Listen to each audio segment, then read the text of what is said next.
Video பக்கம் வந்த அனைத்து நல்ல உள்ளங்களுக்கும் அன்பு திருமகள் சேனலின் சார்பான அன்பான வணக்கங்கள். எல்லோரும் எப்படி இருக்கீங்க? நல்லா இருக்கீங்களா?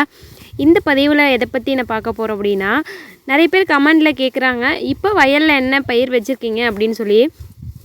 இப்போ நம்ம ஆல்ரெடி நம்ம வீடியோ கண்டினியூவாக பார்த்துட்டு இருக்கவங்களுக்கு தெரியும் என்னெல்லாம் அறுவடை பண்ணணும், இன்னும் என்னெல்லாம் இருக்குதுன்னு சொல்லிட்டு. தெரியாதவங்களுக்காக சொல்கிறேங்க. மொத்தம் 5 ஏக்கர் நாங்கள் பார்க்குறோம். அதில் பார்த்திங்கன்னா 1 ஏக்கர் குச்சி இருக்குது, மீதி 3 ஏக்கர் வந்து மக்காச்சோளம் இருக்குது, முத்து சோளம் சொல்லுவோம்ல அது இருக்குது.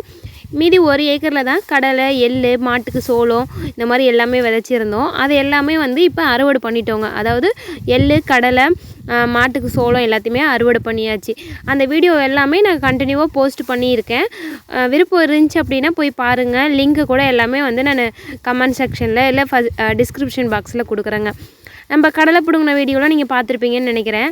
அதுக்கப்புறம் அந்த கடலை எவ்வளோ வந்தது, அதை எண்ணெய் ஆட்டினது எவ்வளோ அப்படின்றது எல்லாமே உங்கள் கூட இந்த வீடியோவில் ஷேர் பண்ணிக்கிறேங்க. வயலில் நாங்கள் கடலை பறிக்கும் போது நல்லா மழை பெஞ்சிட்டே இருந்தது அப்படின்னு உங்ககிட்ட கூட ஷேர் பண்ணியிருக்கேன். அப்போ என்னாச்சுன்னா மண் நல்லா காயில் நிறைய ஒட்டிக்கிச்சு, ஈரம் அதிகமாக இருந்ததுனால. அப்புறம் அதை எல்லாத்தையும் பறிச்சிட்டு வந்து நம்ம வீட்டில் கொட்டி, நம்ம ஷெட்டு கொஞ்சம் முன்னாடி இருக்குது அதில் கொட்டி மிளண்டி, அதுக்கப்புறம் அதை எடுத்து வெயிலில் கொட்டி அது நல்லா காஞ்சதுக்கப்புறம் மறுபடியும் சாக்கில் பிடிச்சி வச்சிட்டோம். நல்லா காயில் ஒரு நாளில் காயாது. அதனால் என்ன பண்ணோம், 2 நாள் மறுபடியும் நல்லா காய வச்சு அதுக்கப்புறமா நான் மறுபடியும் ஒரு டைம் நல்லா மிளண்டி, ஏன்னா மண்ணோடு கொண்டு போனால் உடைக்க திட்டுவாங்க. அதனால் என்ன பண்ணோம், ஃபுல்லாக எல்லாத்தையும் நல்லா மிளண்டி மண்ணெல்லாம் எடுத்துட்டு மூட்டை பிடிச்சி உடைக்கிறதுக்கு எடுத்துகிட்டு போயிட்டேங்க. அதாவது காய் வந்து ரொம்ப காஞ்சதுக்கப்புறம் உடைக்கக்கூடாது. ரொம்ப காஞ்சதுக்கப்புறம் உடைச்சோம் அப்படின்னா பருப்பெல்லாம் ரெண்டாக உடஞ்சிரும். ஓரளவுக்கு பச்சை தன்மை, அரைக்காய் காஞ்சிருக்குன்னு சொல்லுவாங்க, அரை பதம் அப்படின்னு சொல்லுவாங்கள்ல, அந்த அளவுக்கு வந்தோடனையும் நம்ம உடைக்க எடுத்துகிட்டு போயிடணும். அப்போனா தான் அந்த பருப்பு பார்த்திங்கன்னா நல்லா முட்டையாக இருக்கும், நல்லா உடையாமல் இருக்கும்னு வச்சுக்கோங்களேன். அதுக்கப்புறமா தான் பருப்பை காய வைக்கணும். பருப்பு உடஞ்சா என்னம்மா எல்லாமே செக்கு தானே ஆட்ட போகிறோம் அப்படின்னு நினைப்பீங்க. இல்லைங்க, உடஞ்சிச்சு அப்படின்னா அந்த அளவுக்கு எண்ணெய் காணாதுன்னு சொல்லுவாங்க. உடையாமல் இருந்தது அப்படின்னா நல்லா எண்ணெய் வரும் அப்படின்னு சொல்லுவாங்க. மொத்தமாக எங்களுக்கு நல்லா காய வச்சதுக்கப்புறம் கடலை எவ்வளோ கிடச்சிச்சு அப்படின்னா 3 மூட்டை வந்து கிடச்சிதுங்க. நாங்கள் எடுத்துகிட்டு போயிருக்கோம்ல, மொத்தமே அவ்வளோதான் நமக்கு கிடச்சிது. இதுக்கு எத்தனை கிலோ பருப்பு நம்ம வாங்கி போட்டோன்னா ஒரு 7 கிலோ பருப்பு இருக்கும்னு நினைக்கிறேன். அவ்வளோதான் நாங்கள் வாங்கி போட்டோம். ஒவ்வொரு சாக்குக்கும் வந்து 40 கிலோ இருந்துச்சு. அதாவது இந்த சாக்கில், இந்த தீவன சாக்கு இருக்குல்ல, அதில் வந்து 40 கிலோ இருந்தது காஞ்சதுக்கப்புறம். காஞ்சிருச்சுன்னு நினச்சி தான் எடுத்துகிட்டு போனோம் உடைக்கிறதுக்கு. ஆனால் அங்கே மில்லுக்கு போனோன்னே சொல்லிட்டாங்க, இன்னும் கொஞ்சம் ஈரப்பதம் மாதிரி இருக்குது, தோல் வந்து கொஞ்சம் ஈரமாக இருக்க மாதிரி இருக்குது, ஒரு பெரட்டு விடுங்க, மில்லு களத்தில் போட்டு கொஞ்சம் சூடேற்றி எடுத்துருவாங்க, சூடு ஏறினா உடைக்கிறதுக்கு நல்லாயிருக்கும் அப்படி சொன்னாங்க. சரின்னு சொல்லி கொண்டு போய் மில்லு களத்துலேயே வந்து கொட்டி விட்டு ஒரு 10 நிமிஷம், வெயில் தான் நல்லா அடிக்குது இல்லைங்களா, அது காரக்கலைனா நல்லா சூடு ஏறுங்களா. அதனால் என்ன பண்ணோம், கொட்டி விட்டு நல்லா பரவலாக கிண்டி விட்டுட்டு ஒரு 10 நிமிஷம் கழித்து மறுபடியும் அள்ளிட்டோங்க. அங்கேயும் பார்த்திங்கன்னா எவ்வளோ மண், கொட்டுற இடமெல்லாம் மண்ணாக தான் வந்துட்டுருக்கு. ஏன்னா அந்தளவுக்கு கடலை மேலே வந்து மண் ஓட்டி இருக்குதுங்க. கொஞ்சம் நல்லா ஈரம் இருந்துச்சு அப்படின்னா உடைய விடாது. அதனால தான் கொஞ்சம் வெயிலில் போட்டு எடுத்துருவாங்கன்னு சொன்னாங்க. அந்த மில்லை சுற்றி பார்த்திங்கன்னா அவ்வளோ இயற்கையான பிளேசஸ்லாம் இருந்துச்சு, பார்க்கவே அவ்வளோ சூப்பராக இருந்தது. இட்லி அரிசி வந்து நெல் பயிரிட்டிருப்பாங்க போல், கருதெல்லாம் நல்லா விளைஞ்சி தொங்கிட்டு இருந்தது, பார்க்கவே ரொம்ப சூப்பராக இருந்தது. எங்களுக்கும் வந்து நஞ்சை ஓட்டி இந்த மாதிரி பயிரிடணும்னு ஆசை. ஆனால் நாங்கள் பார்க்குற வயல் பார்த்திங்கன்னா கிட்டத்தட்ட 10 வருஷத்துக்கு மேலே வயலே ஓட்டாமல் இருக்கும், ரொம்ப மேடு பள்ளமாக இருக்குது. அதுக்கு எல்லாமே வந்து உழவு ஓட்டி மட்டம் பண்ணணும் அப்படின்னா ரொம்ப செலவாகும். அதுக்காகவே நம்மக்கிட்ட சொந்தமாக டிராக்டர் இருந்துச்சு அப்படின்னா நம்மளே போட்டு அடித்து விட்டு எல்லாமே பண்ணிடலாம். நம்ம எல்லாமே வெளியே பார்க்கும்போது காசு வயசு அதிகமாகும். அதனாலேயே நாங்கள் வந்து நெல் நடாமல் இருக்கோம். அப்புறம் என்ன பண்ணோம், உடைக்க கொண்டு வந்துட்டோங்க. முன்னெல்லாம் வந்து இந்த படிக்கட்டு பக்கத்தில் வச்சுருக்காங்கள்ல, அது மேலே ஏறி அதுக்கு மேலே தான் வந்து கொட்டுவோம், மூட்டையை தூக்கிட்டு ஏறி அதில் கொட்டி தான் உடைப்போம். பட் இப்போ தான் நிறைய டெக்னாலஜி வந்துருச்சு இல்லை. அதே மாதிரி நம்ம மாடர்ன் ரைஸ் மில்லி என்னென்னா கீழே அந்த மேலே ஹைட்டாக இருக்குது பாருங்கள், அதுக்கு கீழே வந்து ஒரு பொந்து இருக்குது, அதில் கொட்டி விட்டோன்னா ஃபேன் மூலியமாக மேலே மோட்டார் வச்சுருக்காங்க பார்த்திங்களா, அதில் இழுத்து கொண்டு போய் அது மேலே நம்ம பழைய மாதிரி மேலே ஏறி கொட்டுவோம்ல, அதுக்கு பதிலாக கீழேயே கொட்டினா போதும். இது கொண்டு போய் மறுபடியும் அந்த ஓட்டையில் வந்து கொட்டிடும். நம்ம தள்ளி கூட ஒன்றும் தேவையில்ல, அதுவே அந்த காற்றுல வந்து நல்லா இழுத்துக்குது. இப்படியே கொஞ்சம் கொஞ்சமாக இழுத்து விட்டு உடஞ்சி அந்த பக்கமாக பருப்பு தனியாக வந்துடும், தோல் தனியாக பின்னாடி பக்கம் போயிடுங்க. நம்ம பருப்பை மட்டும் அள்ளிட்டு வந்துடலாம், தோல் வச்சு நம்ம எதுவும் பண்ண போகிறது இல்லைங்களா. அதனால் பருப்பை மட்டும் நம்ம வந்து அள்ளிட்டு வந்துட்டோம். நமக்கு வந்து பருப்பு எப்படி வந்திருக்கு, எவ்வளோ பெருசு இருக்குது, எவ்வளோ பருப்பு வந்திருக்குன்னு நீங்களே பாருங்கள். நம்மளது வந்து தோல் தான் கொஞ்சம் பெருசாக இருந்தது, உள்ள பருப்பு வந்து குட்டியாக தாங்க இருந்தது. ஏன்னா நாட்டு ரகம், அது இல்லாமல் கடலையும் ஒன்றும் பெரிய சொல்லிக்கிற அளவுக்கு வந்து பெருசாக இல்லைங்க, ஓரளவுக்கு குட்டியாக தான் இருந்தது. இந்த உடச்ச பருப்புலேயும் பார்த்தீங்கன்னா 100க்கு 10% பருப்பு வந்து உடையாமல் இருக்கும். அது வந்து ஒத்தனாங்கொட்டைன்னு சொல்லுவாங்க. அதாவது பிஞ்சு பருப்பு, ஒரே ஒரு பருப்பு தான் உள்ளே இருக்குல்ல, குட்டி குட்டியாக இருக்குல்ல, அந்த கடலையை வந்து பார்த்திங்கன்னா உடையாமல் வெளியே வந்துடும். அதை எல்லாமே நம்ம வந்து கூட்டி வெளியில் எடுக்கணுங்க. சில பேர் வந்து அப்படியேவும் செக்கு போடுவாங்க, அதெல்லாம் ஒன்றும் பண்ணாது அப்படின்னு சொல்லிட்டு. நாங்கள் வந்து அதை தனியாக கூட்டி எடுத்து அதை மறுபடியும் ஒரு கல் வச்சு தேய்ச்சி அதை உடச்சிருவோம், உடச்சி காய வச்சுருவோம், இது கூடயே வந்து போட்டுருவோம். நம்ம உடச்சிட்டு வந்தோடனையும் பருப்பு வந்து எடை போட்டு பார்த்தோம், எவ்வளோ இருந்துச்சு அப்படின்னா 79 கிலோ இருந்ததுங்க. அதாவது கொஞ்சம் ஈரத்தோடு தான் இருக்கும். இதை காய வச்சோம் அப்படின்னா கண்டிப்பாக 10 கிலோ பருப்பு வந்து குறையுங்க. ஏன்னா நம்ம உடைக்கும் போது கொஞ்சம் ஈரப்பதத்தோடு தானே உடைக்கிறோம், அதனால் இது 79 கிலோ காய வச்சோடனே எவ்வளோ வருதுன்னு உங்களுக்கு நான் டைரெக்டாகவே காமிக்கிறேன் பாருங்கள்.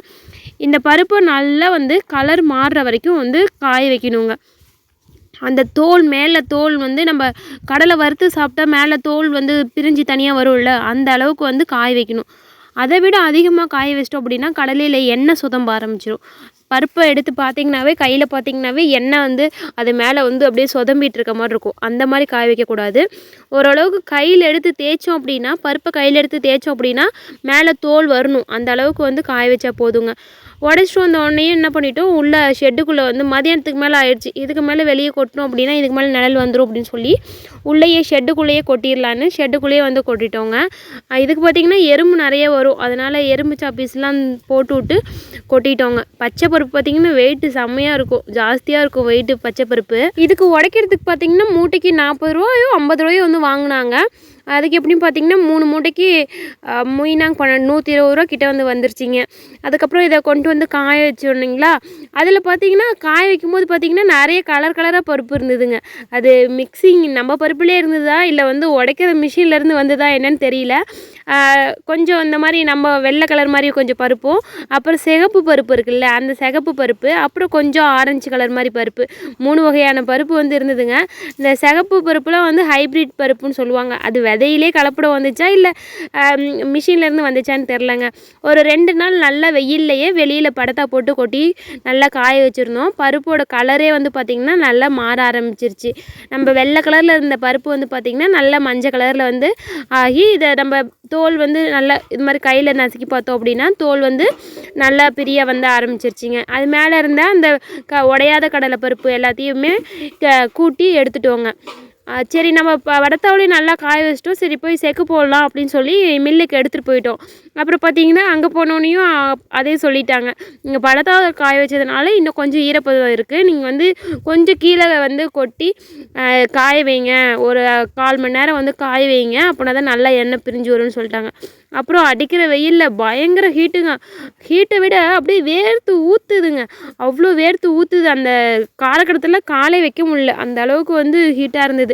போட்டு ஒரு 10 நிமிஷத்துலேயே நல்ல காய் வந்து சூடேறிடுச்சு. அப்புறம் மில்லுக்காரங்க அள்ளிட்டு வாங்க, இதுக்கு மேலே செக்கு போட்டுடலாம் அப்படின்னு சொன்னாங்க. சரின்னு சொல்லி நாங்களும் ஒவ்வொரு பக்கெட்டாக அள்ளிட்டு வாங்க, அங்கே ஆட்டு போட்டுக்கலாம் அப்படின்னு சொன்னாங்க. சரின்னு நாங்களும் ஒவ்வொரு பக்கெட்டை வந்து அள்ளிட்டு போய் அவங்கள்ட்ட கொடுக்க ஆரம்பிச்சிட்டோம். அந்தாண்ட இருக்க பருப்புலாம் சரி, இந்தாண்ட என்ன 2 பருப்பு சின்ன சின்னதாக வந்து போட்டு வச்சுருக்கீங்கன்னு பார்க்குறீங்களா, அந்த ஒத்தக்கொட்டை பருப்பு இருக்கு இல்லைங்களா, அதை உடச்சோம்ல, அதை தனியாக வந்து காய வச்சுருக்கோம். அந்தாண்ட கொஞ்சம் பருப்பு பழைய பருப்பு இருந்ததுங்க, போன வருஷத்து பருப்பு, அதையும் வந்து காய வச்சு சரி செக்கில் போட்டு ஆட்டிடலாம் அப்படின்னு சொல்லி வீட்டுக்கு சாப்பிட்றதுக்கு எடுத்து வைக்கிறது தாங்க. அது அப்படியே கொஞ்சம் மிச்சம் ஆகி போயிடுதா, சரி பழைய பருப்பு எதுக்கு வச்சுக்கிட்டு புதுசாக இப்போ பருப்பு வச்சுக்கலாம் அப்படின்னு சொல்லி பழைய பருப்பையும் போட்டு ஆட்ட ஆரம்பிச்சிட்டோங்க.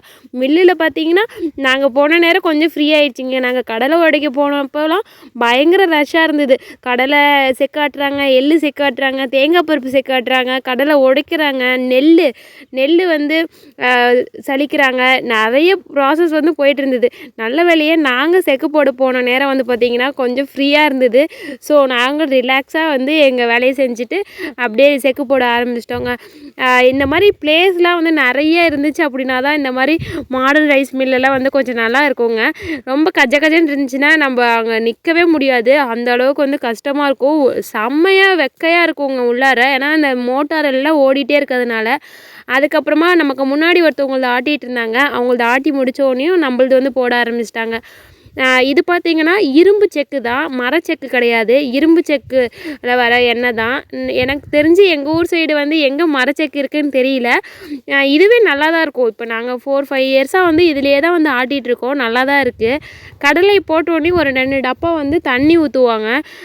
எதுக்கு தண்ணி ஊற்றுறாங்க, கலப்படம் பண்ணுறாங்க அப்படின்னு வந்து நினைக்காதீங்க. தண்ணி எதுக்கு ஊற்றுறாங்க அப்போனா தான் அந்த எண்ணெய் வந்து நல்லா பிரிஞ்சு வரும். எள்ளுக்கும் சரி கடலைக்கும் சரி தண்ணி ஒரு 2 டப்பா ஊற்றுவாங்க.